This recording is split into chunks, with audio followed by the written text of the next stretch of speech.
Hey guys, what's going on? In today's tutorial I'm going to show you guys how to do exposure hits and flickers just like this. So without further ado, let's get right into it. Alright guys, so for the first thing I'm going to show you guys how to do an exposure hit, which looks just like this. Okay. The effects you're going to be using is levels and exposure, and they come default with After Effects, so you don't have to worry about any extensions or plugins. So I'm just going to turn off this adjustment layer and put one above it so I can show you guys without messing up the one I already have. So first off, you're going to add levels. I like to add this one first. I don't really think it makes a difference. And make sure that you have the colored version on. This is the black and white version. This is the colored version. You want the colored version. I'm not sure if it makes a difference, but this is the one that you want. And you're going to click on the histogram stopwatch right there. And you're going to drag this keyframe to the end. And then all you're going to do is take this little diamond here and move it to wherever you see that it gets not too bright, but like just bright enough.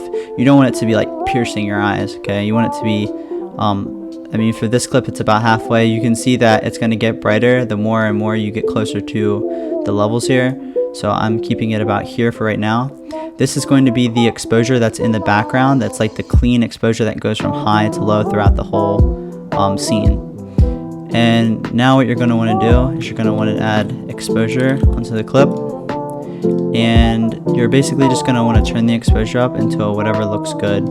So it's usually going to be like 1 or 2. 2 is pretty bright. I mean, you don't want it to be like super bright, but you also don't want it to be like too dark. I think 2 will be fine, because you want to like have that impact. This is what gives your gives the shake and the clip and the scale the impact that it needs. So now what you're going to do is you're going to keyframe it from 2 and then add 0 at the end. Now for levels, you do not need to graph it. It can stay linear. But if you do want to graph it, keep in mind that you're going to have to use the speed graph. That is why I leave the exposure for the impact in the beginning, because you can graph this normally. And when I graph it, I usually just bring the line down to about halfway, just like this. And it's usually good enough for me. So this is what it's going to look like. Just like that. Looks pretty nice. Alright, so now I'm going to move on to the next one, which is flicker. Okay guys, so this is like really the important one that I wanted to show you guys, because I'm sure a lot of you guys know how to do the exposure and the levels thing, or some sort of way to do it. But for the flicker, I actually do it in a very unique way. I use Twitch for my flicker. Okay, a lot of people use just the S_flicker, and let me tell you, the Twitch is a lot better, and you have a lot more customization from how you want to do it. So for me, when I'm using the Twitch here, I'm just going to duplicate the adjustment layer and hide the first one. So I start fresh and new. I'm going to use Twitch, and for me, you can put the amount and the speed to both 100. Now keep in mind this can vary from clip to clip, so I usually switch it around to whatever looks best for the clip. But for now, I'm just going to keep it at what I normally put it at. And then to enable, you're going to want to enable the blur, the color, and the light. Now, the color and the light are the most important ones. The blur one is kind of optional. I think the blur one adds a nice impact to the flicker, but you don't always need it. Okay, so now you're going to go down to operator controls, and you're going to click down on the blur box. And right here you can see like all the controls for the blur. Only thing you need to change here is the amount of blur. Sometimes I keep it at 50, it just depends on the clip, of course. So for this, I'm just going to keep it at 25. And now for the color, you're going to want to turn up the color just a little bit, so I'll put it on something like 80. But the most important thing is that you put the twitches for the color at around 5. This is like the perfect number, and basically what this is doing is tinting the color orange.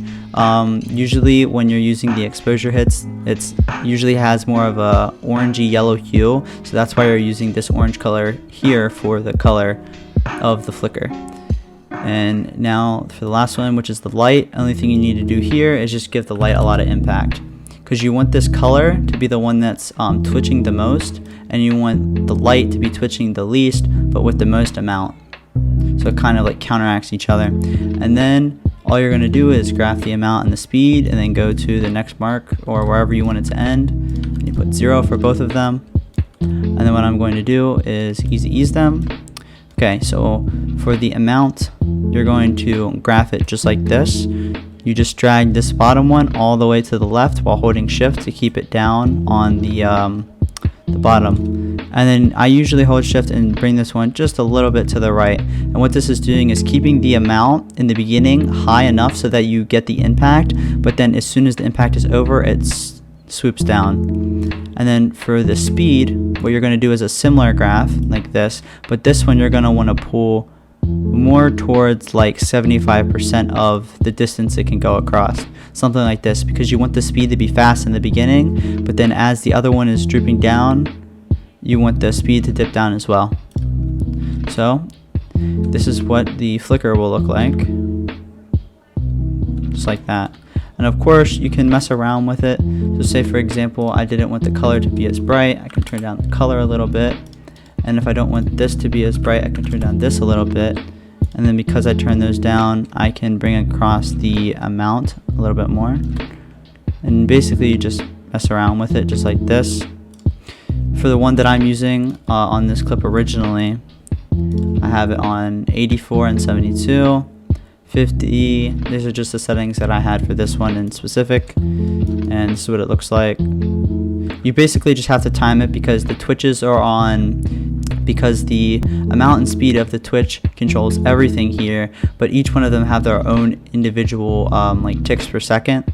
So right here, this is how many times it twitches per second, this is how many times. So sometimes you just have to mess around with it to fit the length of the scene that you need. So right here I have this. As you can see, I actually put 50 blur on here and it just seemed to look good for me. So yeah, that's what I did for the flicker. Thank you guys for watching. Please leave a like and subscribe, and if you guys have any questions or tutorials that you want me to do, leave them down in the comments and I'll do my best to check them all. So yeah, peace out guys.